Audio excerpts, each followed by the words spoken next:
Hi, everyone. Welcome to grassfedgirl.com. This is Caitlin. I'm so excited today. We have a special guest, and it is Dr. Ken Berry. He is an MD, a family physician, and he actually lives in my town in Nashville. So we have a local connection, and he's a best-selling author of Life My Doctor Told Me.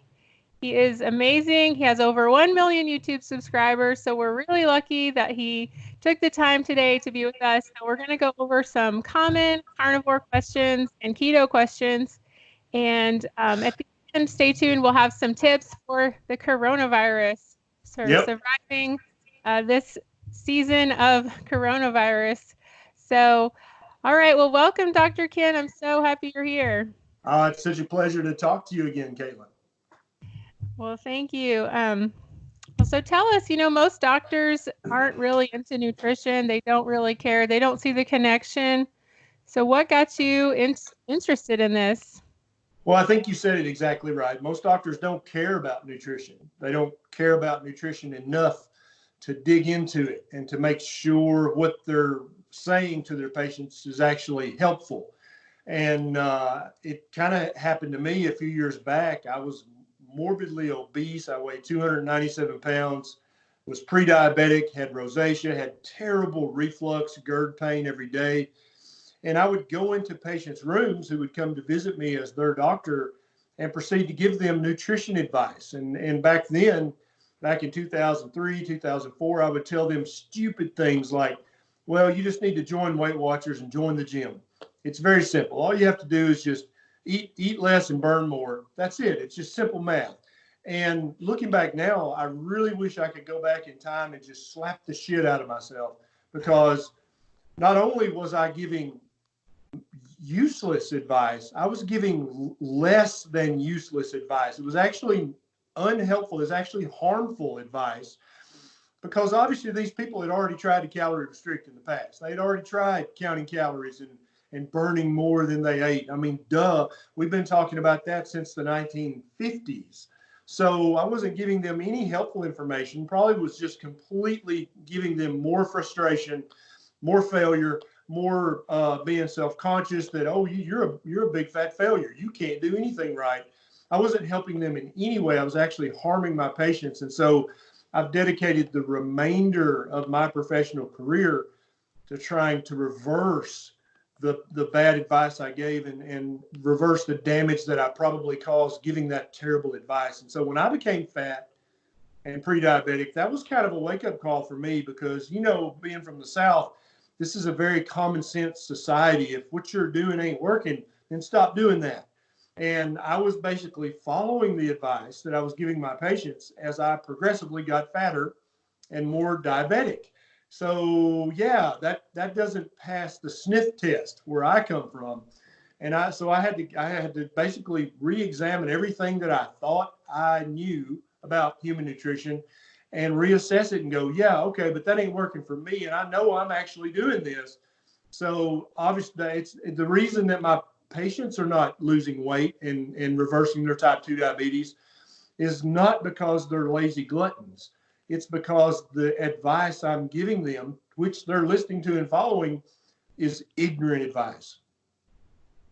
Well, the the problem with diet food is the more you eat it, the more hungry you get. So you Right. can't really stop yourself, Right. and And your back body. then, I had no concept of satiation. I had no belief in carbohydrate addiction. Like, none of that stuff was on my radar. I followed what the American Diabetes Association told me, and I followed what the American Heart Association recommended that I recommend. And I don't know if the U.S. News and World Report, I don't know if they were having a top 40 diet thing back then, but if they were, I read that and I recommended one of the top 3 diets to my patients, which was Weight Watchers, Jenny Craig, Flexitarian, DASH diet. That's what I recommended, because obviously all these experts know what they're talking about. Well, it turns out they don't know what the hell they're talking about, just like I didn't know what I was talking about back in 2003. And so I didn't have any of those concepts in my head. I didn't realize that hunger and satiation were hormone problems. It had nothing to do with calorie restriction. That's amazing, and I mean that you came to the realization that what wasn't working for you wasn't working for them either. So, I mean, I don't fault you because doctors are so busy and they don't have time to, and they trust what they've been taught. Right. So, it And takes really a lot. being a doctor, the sexy thing that you want to focus on is the newest procedure. You want to learn how to do that and offer that to your patients, or the newest FDA prescription medication for this, that, or the other.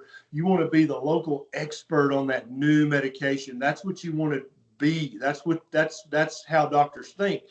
And so if you go to the average doctor and say, you really should get smarter about this, about the most ancient of medical treatments of all, which is nutrition. That's the bedrock of all human health.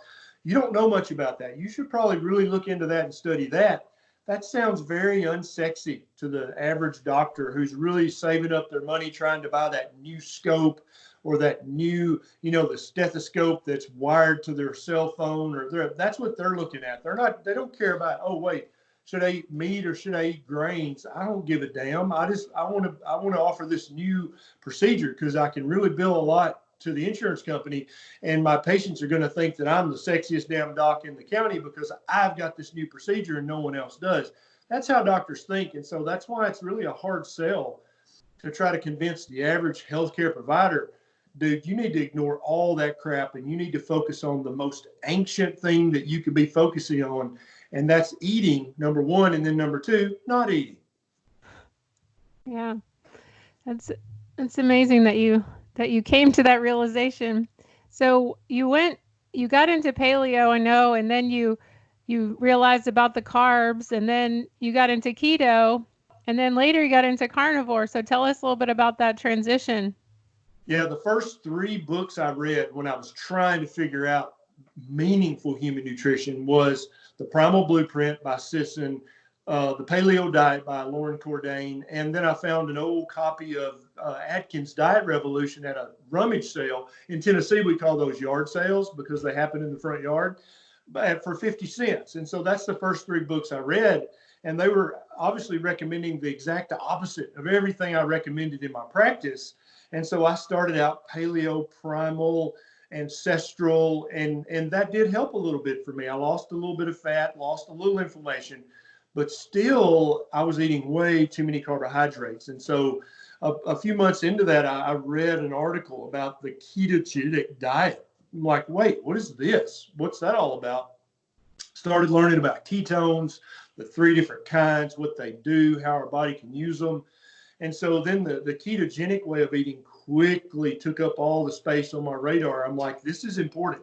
And back then I considered keto just a hack you would do for 1 or 3 months, depending on how metabolic.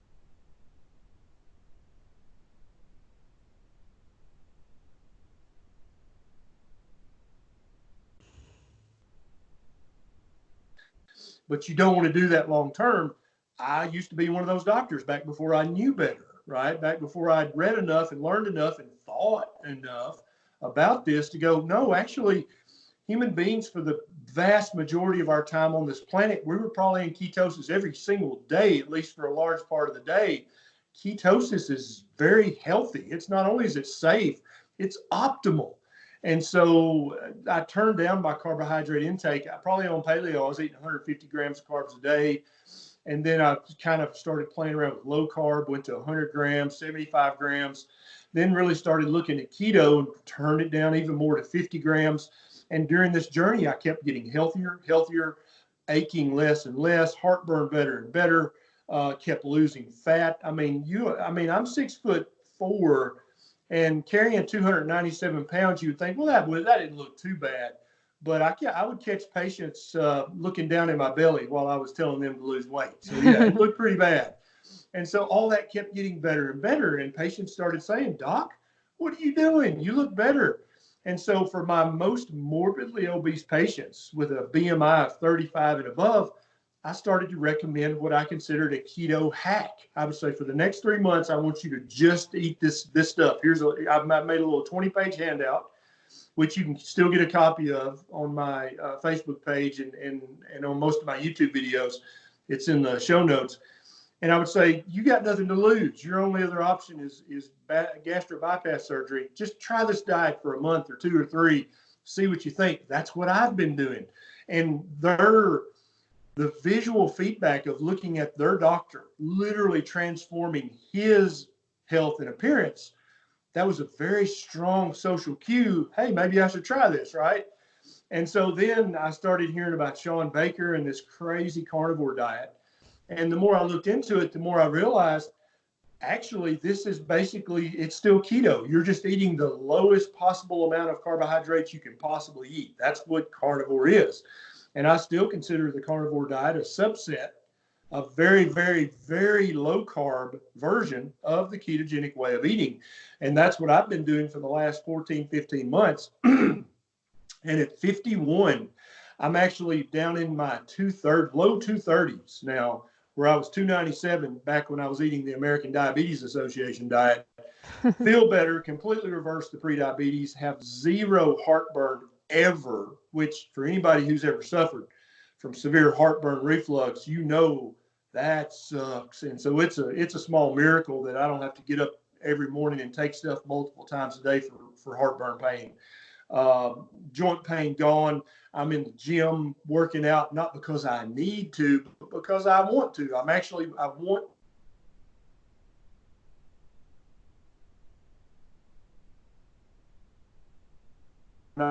won't eat at least keto, if not carnivore.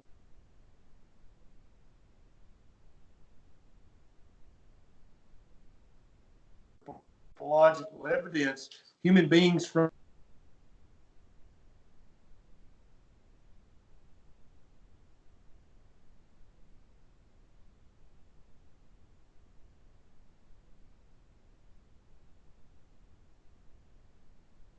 plants for medication.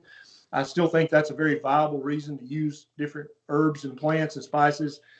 But we never just said, you know what, I'm going to limit my meat. I'm going to eat mainly plants and a little bit of meat. Humans have never done that because it's stupid. The only reason we would do that is if we live in a modern society that makes it possible to fly you in bananas from Ecuador and goji berries from Jamaica and, you know, all these other plants that we fly and ship from all over the world. That diet wouldn't even be possible 100,000 years ago. So obviously we never, ever, ever ate that way unless we were starving to death. Then we would eat grass and dirt and whatever else we could find.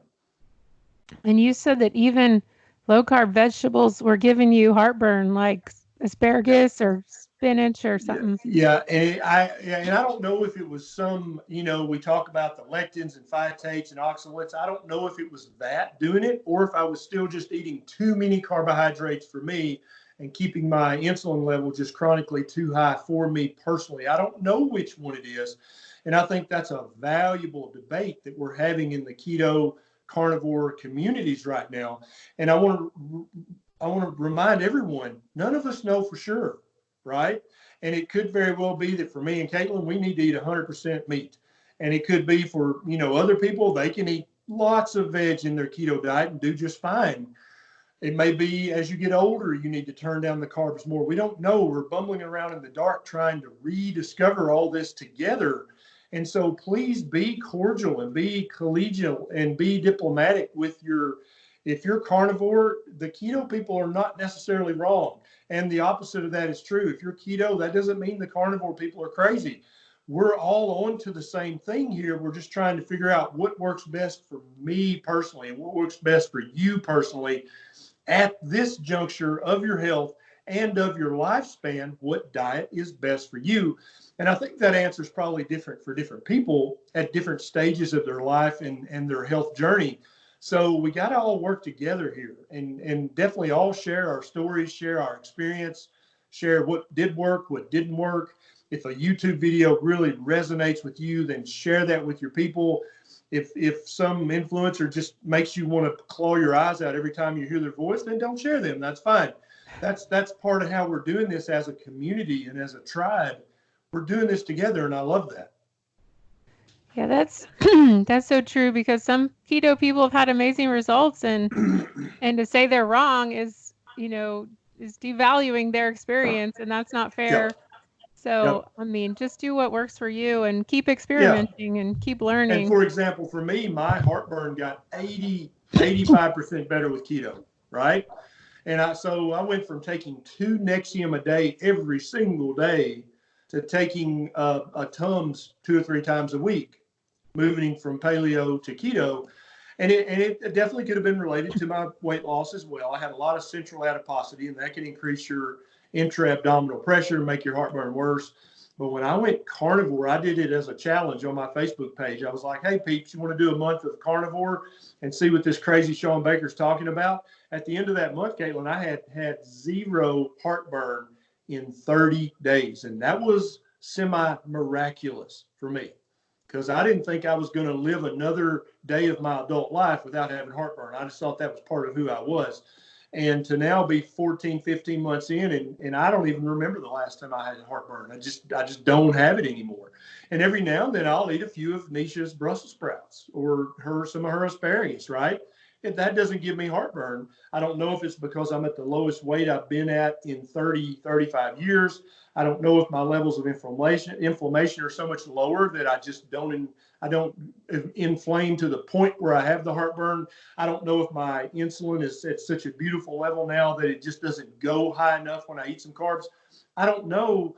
And part of me does want to know, the scientist and the student and the teacher in me, but then the other part of me, just the human, enjoying not having heartburn, I really don't give a damn why I'm not having it. I just know that this diet works, and that's what I'm going to do. Well, I bet if you ate it every day for a month, it would come back. I bet you're right. I bet if I went back to a standard American diet for a month, I would have raging heartburn again. Not even standard American. I bet if I started eating the AHA DASH diet or the American Diabetes Association diet, I would be having heartburn again within 30 days. I bet you're 100% right. So I ain't going to do that. So what about macros? So many people get so freaked out, or they're afraid to switch from keto to carnivore because of macros, and they're so worried about counting them. What do you think? Well, I think by far and away the most important macro that you need to focus all your attention on is carbohydrates. Total carbohydrates, not net, total. If you're playing the net carbs game, you're going to get confused. You're going to get tricked by keto low carb manufacturers. SlimFast will try to trick you. Quest bars will try to trick you. They'll say that they're a protein bar when really they're a carbohydrate bar, but they're counting net carbs, so they're tricking you. So when you first come to keto, if you don't know a lot about the amount of macronutrients and micronutrients in the food that you've been eating, you probably should download a food tracker and track your macros for a month or two or a week or two, just so you can kind of learn what's got what in it. But it really all comes down to turning down the amount. It really all comes down to turning down the amount of carbohydrates you're eating. Whether you wind up eating a high protein, moderate fat, very, very low carb diet, that works great for some people. For other people, they need a high fat, moderate protein, very, very low carbohydrate diet. That works great for a lot of people. I don't really care. If you believe in Ted Naiman and his high protein, I think that's fine. As long as you love it, it's working good, you're feeling good, your energy's better, your waistline's better, keep doing that. Some people could not do Ted Naiman's high protein diet. They have to add a ton of fat in order to be satiated, in order to actually enjoy their diet. And I think that ultimately we should enjoy our food, but whether you're high protein or high fat, as long as you're super low carb, I feel like you're doing a very good thing for your health, and you're going to figure it out eventually. And, Ted Naiman he released his book about the higher protein type of ketogenic diet. A lot of people have read it and they're like, I'm going to try that. I'm 100% on board. Give it a try for a month or two or three. It may be the perfect diet for you. Or after a month or two, you may be like, damn, I miss my fat. I miss my egg yolks and butter. I miss my chicken legs with the skin on. I miss my fatty ribeye. Then go back to eating high fat, moderate protein. There's no victory in that, and there's also no defeat. You're looking for the diet that your biochemistry and physiology is going to flourish on. You're looking for the diet that's going to make you vigorous and vibrant. That's what you're looking for. And once you find that diet, stick to it. But as far as experimenting, I think that's great. But most people, after they've been keto for a few months, or definitely carnivore, they don't have to track macros at all. They don't have to count them. They know the foods they love. They know the foods that fit the macros they're looking for. And it's very interesting. I wonder if you've noticed this as well.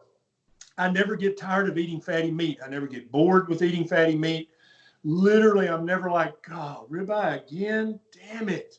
Not once have I ever said that. And so I think so many people are scared to death that their diet's going to be very restrictive and they're going to miss this or miss that.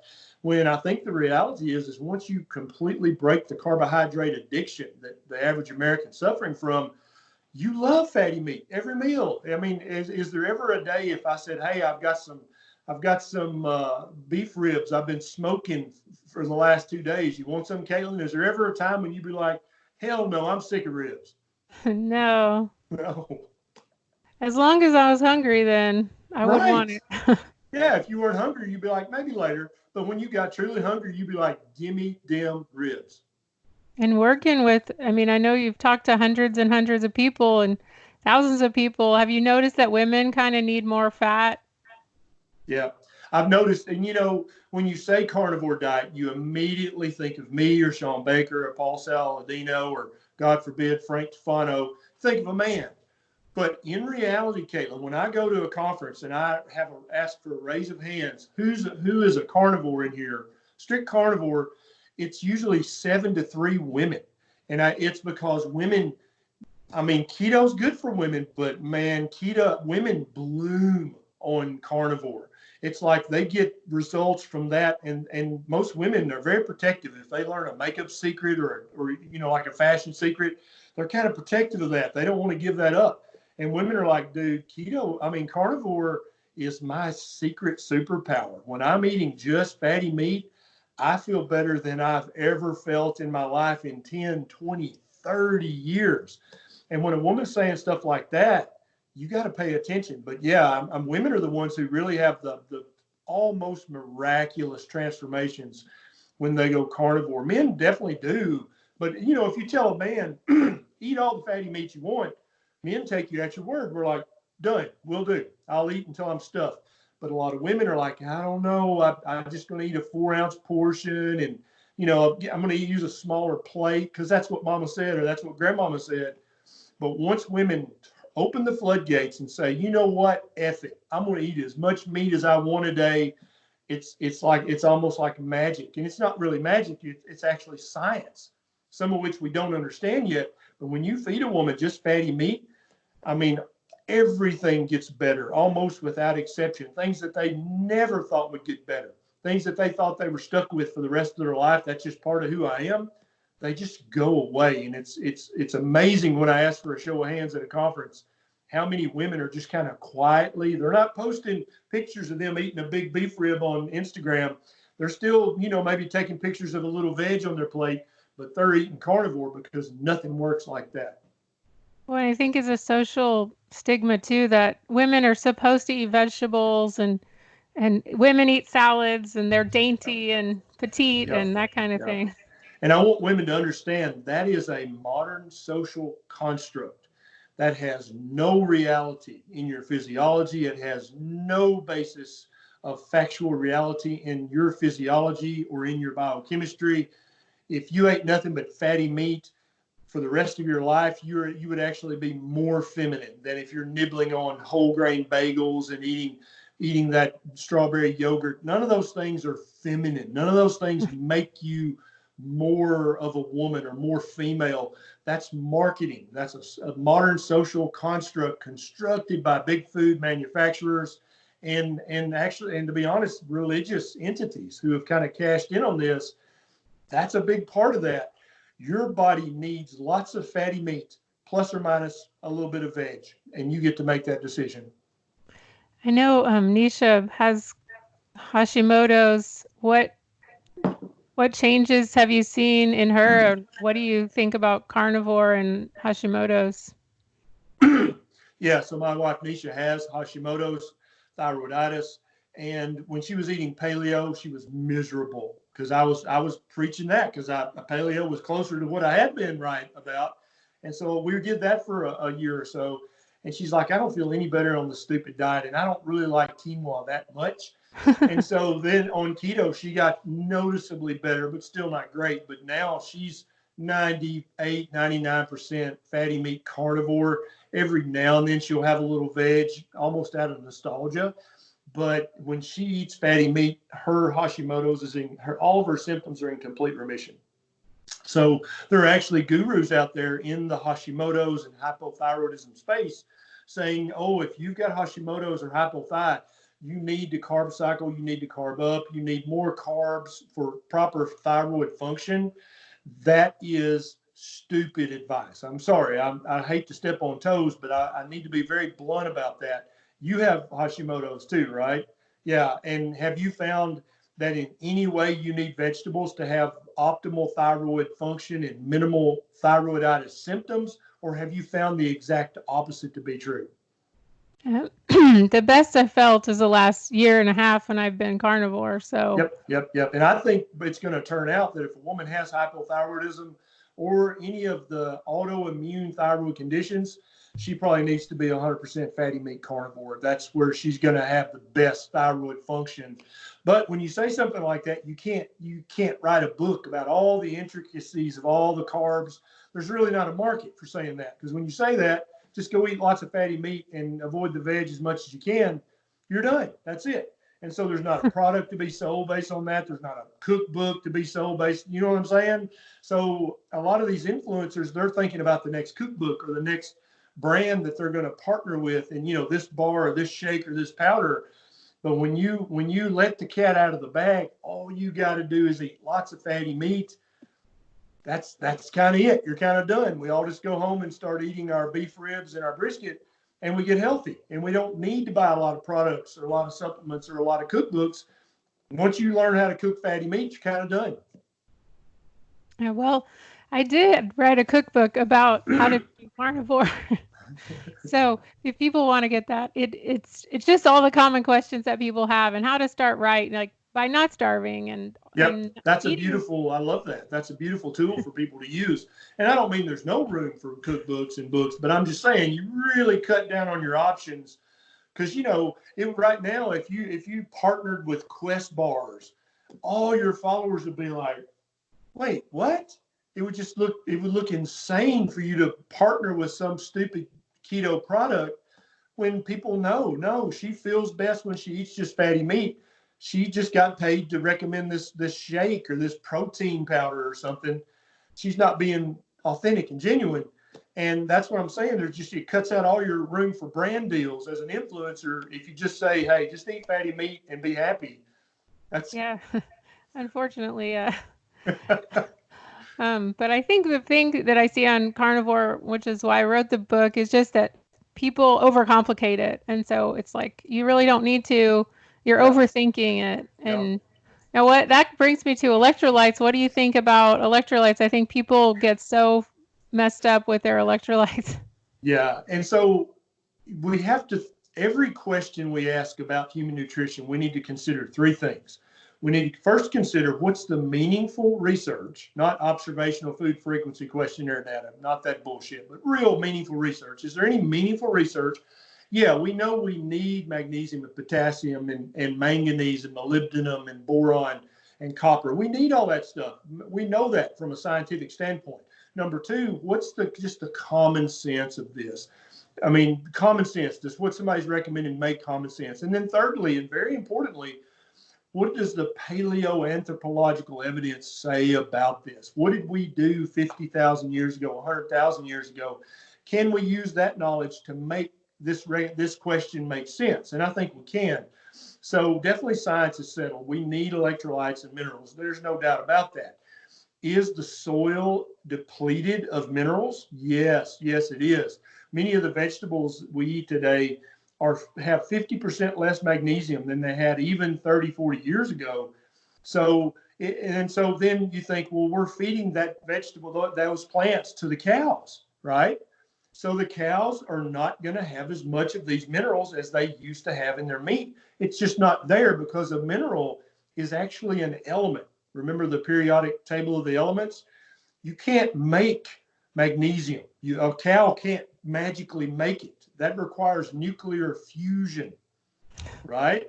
So if the magnesium and the potassium and the molybdenum And the boron, if it's not in the feed that the cow ate, then it's not in the cow, right? And so that's why I do advocate using a mineral drop or a electrolyte drop that has minerals in it, like Keto Chow's electrolyte drops.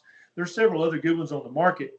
And I'm actually working on a mineral drop now that would not only give you electrolytes, but also all the other elements like iodine and all the other minerals that you need in one drop. I'm trying to see if I can't get that going.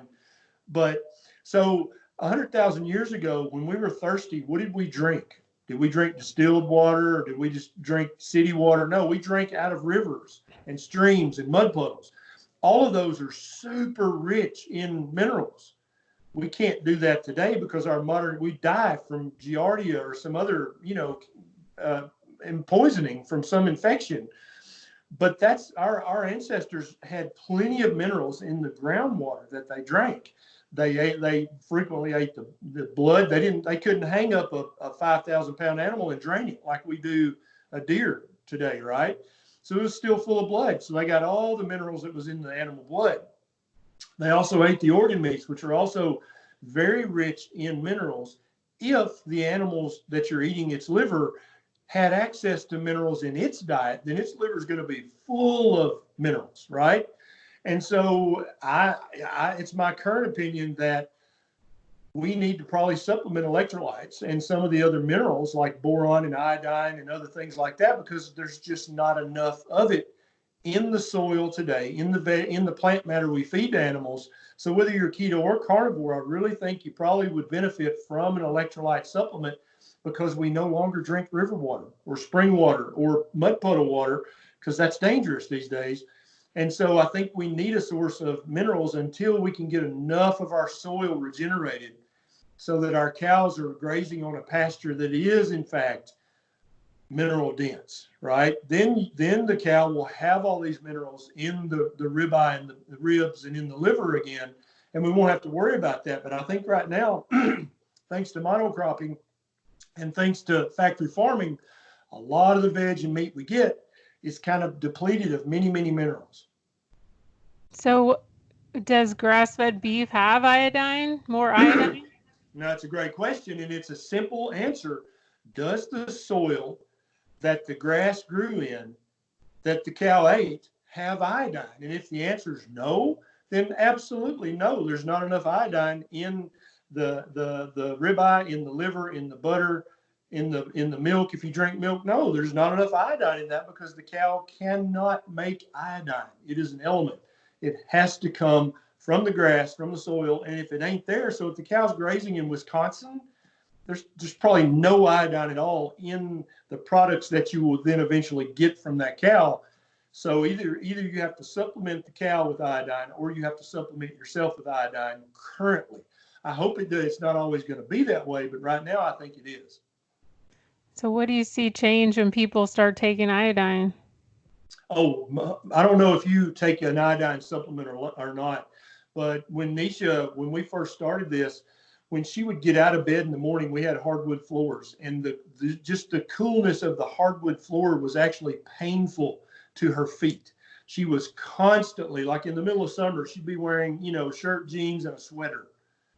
And she was always cold, and she's always been very petite, but she was always freezing to death. So the hypothyroidism in her didn't manifest as obesity. It manifested as just chronically cold, chronically fatigued. She was lucky on the obesity part, but she was unlucky on the other symptoms. When I started giving her 1 or 2 drops a day of Lugol's 2% iodine, she would jump out of bed in the morning. She's like, "That's so freaky." I'm like, "What?" She's like, "The floor doesn't hurt anymore. My hands are not cold all the time." So, and that's something a lot of people think iodine is just about your thyroid. That's all it's about. Actually, every cell in the human body, every single cell that we've ever looked at, has a sodium iodine symporter, which is a transport mechanism on the cell membrane that actually grabs iodine out in the extracellular fluid and pulls it inside the cell. Now, that requires ATP. Something that every biologist and doctor should know is that the body doesn't do anything that requires energy by accident. Never is your cell going to spend an ATP, which is the energy molecule, It's never going to spend that energy to do something that does not make the cell better, more robust, stronger, healthier. And so there's a reason that iodine transporter is on every cell in the human body. That's because every cell needs iodine inside, probably for the mitochondria to work efficiently. So you can't think of iodine just as a thyroid issue. It's not just about your thyroid. Every cell in your body that we've looked at actively reaches out and spends energy to grab iodine and pull it inside its cell membrane. That means something. Well, I mean, there's this other camp, that says that it will flare your antibodies and for Hashimoto's. And right. So I think that scares a lot of people off. Yep. And I'm not advocating a very high dose of iodine. Dr. Brownstein, who I have a lot of respect for, he recommends a very, very high dose of iodine every single day, like 50 milligrams. And that makes me very uncomfortable, very nervous, not because I necessarily think it's dangerous, but I think it's unnecessary. And I think it could give some people hyperthyroid symptoms. I don't think it's going to give anybody hyperthyroidism, but it might give them hyperthyroid symptoms, which could freak them out. But if you're using 1 or 2 drops of Lugol's 2% a day, you're getting 1 or 2 milligrams, which is 1,000 or 2,000 micrograms of iodine a day. That's not going to give anybody hyperthyroid symptoms. That's not going to make anybody's Hashimoto's flare up. That's just not. It makes no sense that it would do that. And I have great respect for people like Isabella Wentz, who has a couple of books about thyroid. I think she's on to a lot of things, and I agree with her on a great many things. But iodine is vital for human life. People don't understand. If I reached into your body and pulled out every atom of iodine out of your body magically right now, you'd be dead within 5 minutes. It's not just about your thyroid. Your brain needs iodine. In women, your mammary glands they have some of the highest concentrations of iodine anywhere in your body. Some women's breast tissue has a higher concentration of iodine than their thyroid does.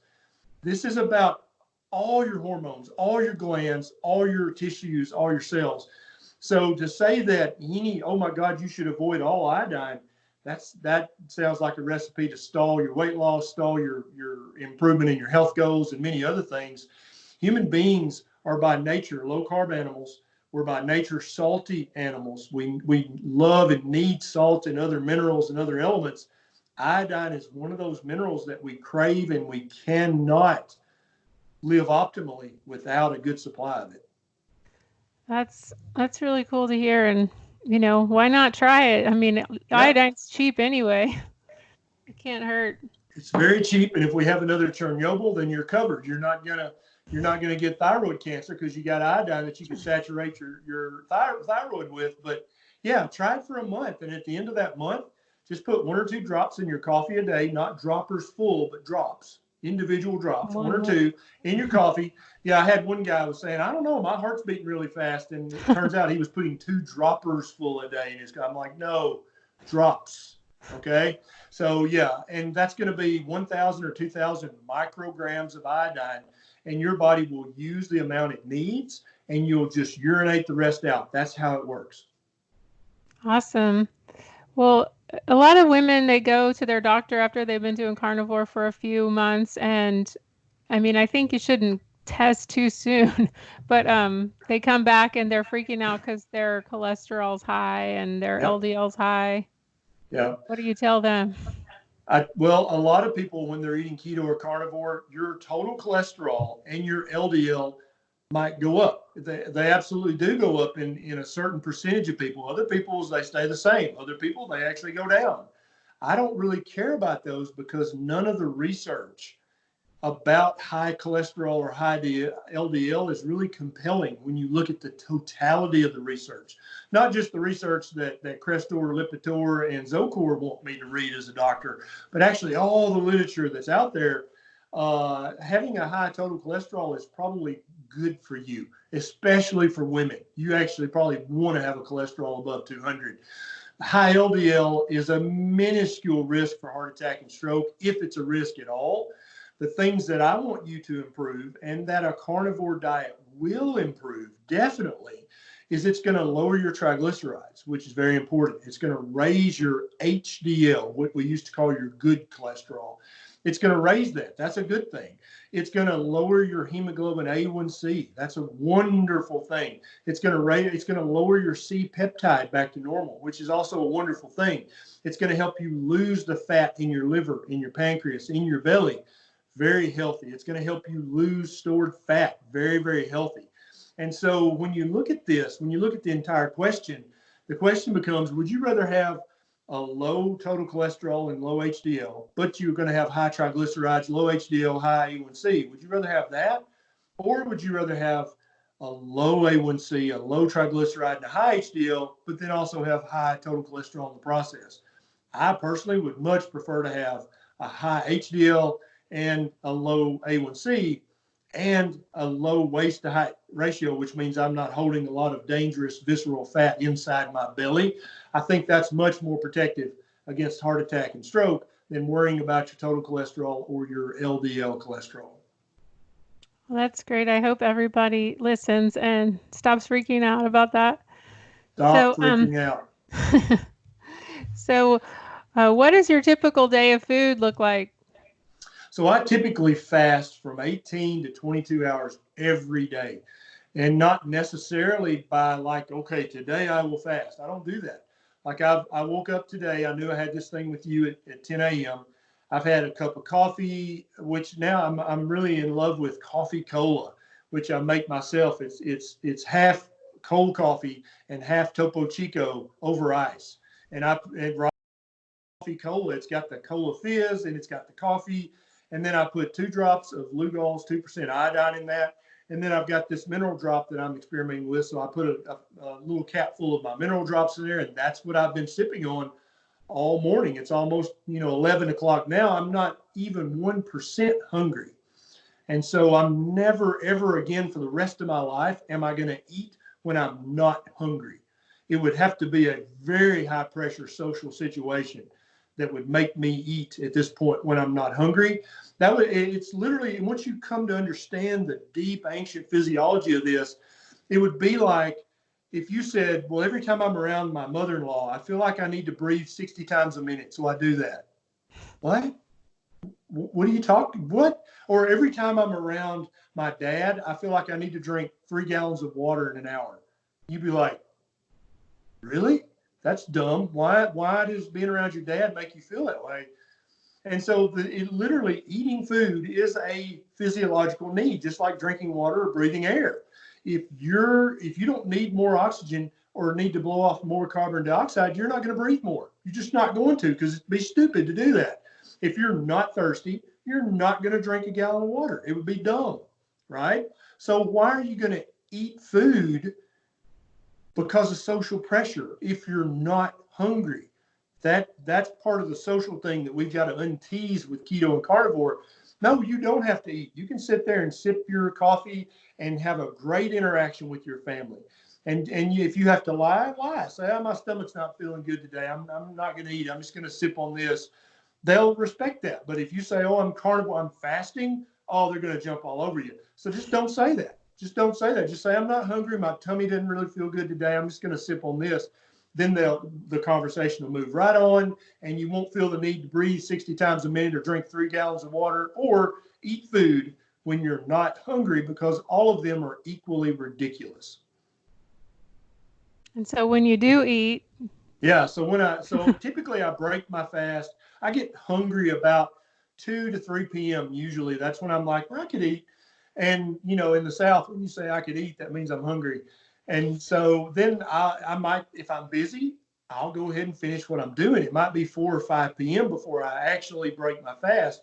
But yesterday I ate 2.5 pounds of ground beef, and I had 2 lamb chops that we had left over. And what else? Anything else? Oh, and I had a big spoonful of black lumpfish fish roe. Oh, and I actually I usually eat mustard on my ground beef, and so I'll mix the fish roe with the mustard. It tastes delicious, and it's like, remember the old seedy mustard that had the mustard seeds in it? Mm-hmm. It feels like that in your mouth, but it's just 0-carb mustard with fish roe. And so I'm getting tons of vitamins, minerals, omega-3 fatty acids, all the beautiful nutrition that comes in fish roe. And I just eat a spoonful a day in my mustard. And so it's not like it's really that expensive, but that's what I ate yesterday. 2.5 pounds of ground beef, 2 really thick lamb chops, and then a big teaspoon of fish roe, maybe 3 tablespoons of mustard. That's what I ate yesterday with lots of salt on all of it. And I'm still not hungry because that gave me all the vitamins, all the minerals, all the fatty acids, all the amino acids that my body needs. I'm done. I'm good. I don't need to breathe 60 times a minute or drink 3 gallons of water or eat food right now because I'm not thirsty, I'm not air hungry, and I'm not food hungry. Yeah, and I mean, I think some people, some women, I mean, I've noticed a lot of women like gravitate towards 2 meals rather Yep. than one. Yep. Says, I know for me, I can't eat 2 pounds at one time. It Right. just doesn't feel comfortable. Yep. So I would rather eat maybe at 10 and 5 or something like that. And that's exactly what you should do. I think one or 2 meals a day is perfectly ancestrally appropriate. It makes good common sense. You need certain things from your diet. That 1 or 2 meals you ate today gave you everything you needed from your diet. How does that not make sense? And then thirdly, there's just tons of research data showing the health benefits of intermittent fasting and of showing the benefits of eating when you're hungry and not eating when you're not hungry. I mean, that hits all 3 of my markers of should I do this? And a lot of people do great eating 1 huge meal a day. Other people do better eating 2, more medium-sized meals a day. And some people will eat 3 meals a day, but they'll do it in a 6 or an 8-hour feasting window, and then they'll fast for the other 16 or 18 hours of the day. That works amazingly well for many people. So I'm a big proponent of all 3 of those things. Whichever works best for you, that's the one you should do. So I promised that we're kind of in a new phase where we're all stuck in the house and not knowing what's happening. So I know you have some popular videos on coronavirus. And what are some tips you would tell people who are keto or carnivore already? Well, first of all, you're eating a diet that is going to optimize your immune system, first and foremost. That's good. If you have a relative, a loved one, a friend who's still eating a crap diet, I feel like this emergency that we're having, this is the thing that you can use to convince them. Dr. D. Nicolantonio and I did a YouTube live and a Facebook live yesterday talking about what you should eat and what you should avoid to optimize your immune system. This is it. Keto and carnivore, and avoiding grains, avoiding sugar, avoiding industrial vegetable oils. That's the thing that's going to make your immune system stronger. Okay, so first of all, keto carnivore, 100% real whole food, 1 ingredient, keto or carnivore. That's going to help optimize your immune function, number 1. Number 2, stay home. Okay, especially if you're 50 or older, especially if you have multiple medical conditions, there is nothing in town that you need to go do or get that you cannot. You can order it off Amazon Prime, you can have it DoorDash, you can have a friend do it, you can mail in that payment. Do not leave your house unless it is vital that you do so. Number 3 is all of the personal hygiene stuff you hear talked about. You got to wash your hands. You got to not touch your face. You got to make sure your family members are doing that. Make it a game every time, your spouse touches their face, you get to slap the crap out of them or something. But yeah, that's also touching their face, but yet it's also providing negative reinforcement, right? but whatever you have to do to not infect yourself. My 2 YouTube videos, I talk about wearing gloves, wearing a mask, wearing eye protection, wraparound goggles like you would wear if you were in a work setting where there would be flying debris. Those absolutely decrease your risk. They're not 100%. You have to know how to put on and take off your mask. There's a YouTube video you can watch. You have to know how to take off your gloves after you. And so if you have to go to town, I would wear eye protection, a mask, and gloves. And when I got home, I would take those off appropriately and properly before I went inside my house.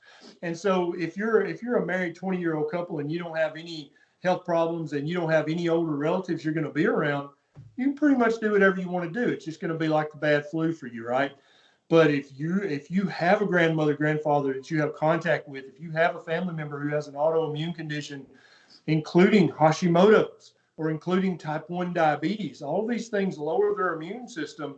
They may have a terrible case of this, which lands them in the hospital or even the ICU. You got to think about the other members of your tribe, including friends and family that you're around.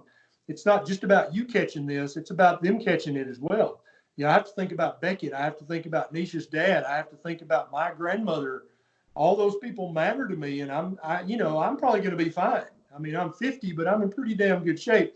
I think I could probably be fine catching this, but I don't want to give it to them. And this is very, very contagious virus. It's more contagious than the common flu, and its rate of killing people is anywhere from 10 to 20 times stronger than just the regular flu.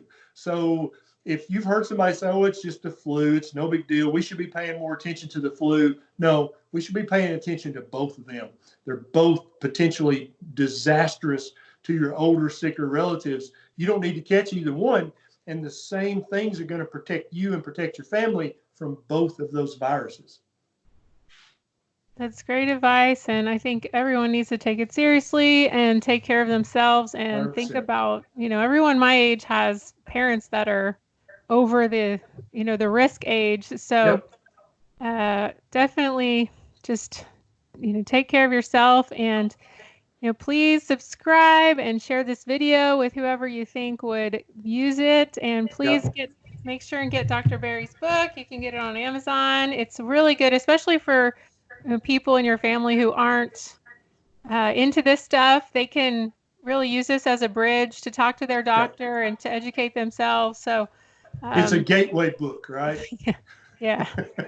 It's not so. But please, guys, if you've got that one family member who's a holdout for keto or carnivore, this topic, this video, might be the very thing. Be like, there's this doctor I saw in a YouTube video talking about eating the right diet can actually protect you from all viruses, including this one.